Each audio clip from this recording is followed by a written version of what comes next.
আমাদের যে ঈদুল আজহা কোরবানির ঈদ সন্নিকটে 7 তারিখে আমাদের ঢাকা শহরে বিশেষ করে এই সময় গরুর হাট নিয়ে চাঁদাবাজি হয়। অনেক দূর দূরান্ত থেকে দেখা যাচ্ছে সারা বছর ধরে একটা গরু তারা লালন পালন করে ঢাকায় এসে বিক্রি করে কিছু টাকা পয়সা পায়।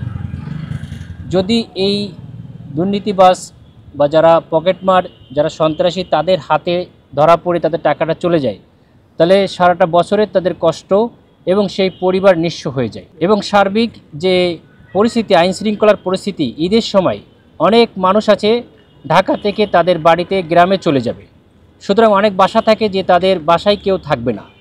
এই সুযোগে অনেক মানুষ আছে, সন্ত্রাসীরা আছে, যারা দরজা জানালা কেটে তাদের সব সম্পদ লুট করে নিয়ে যায়।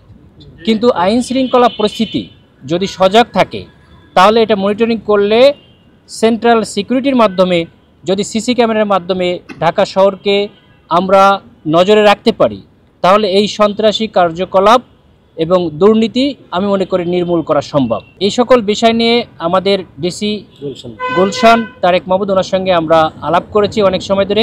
টানা 7মবারের মতো বেস্ট টিস্যু পেপার ব্র্যান্ড হিসেবে স্বীকৃতি পেয়েছে বসুন্ধরা টিস্যু। উনি অত্যন্ত আন্তরিক এবং আমাদেরকে উনি আশ্বস্ত করেছেন এই ব্যাপারে ওনারা টিম পাঠাচ্ছেন এবং সবসময় সজাগ আছেন মোটামুটি। এবং এর পাশাপাশি জামায়াতে ইসলামীও সহযোগিতা করবে। ঢাকা 17-এর পক্ষ থেকে আমরা ওনার পাশে থাকব, প্রত্যেকটা ওয়ার্ড ভিত্তিক আমরা ইনশাল্লাহ থাকবো।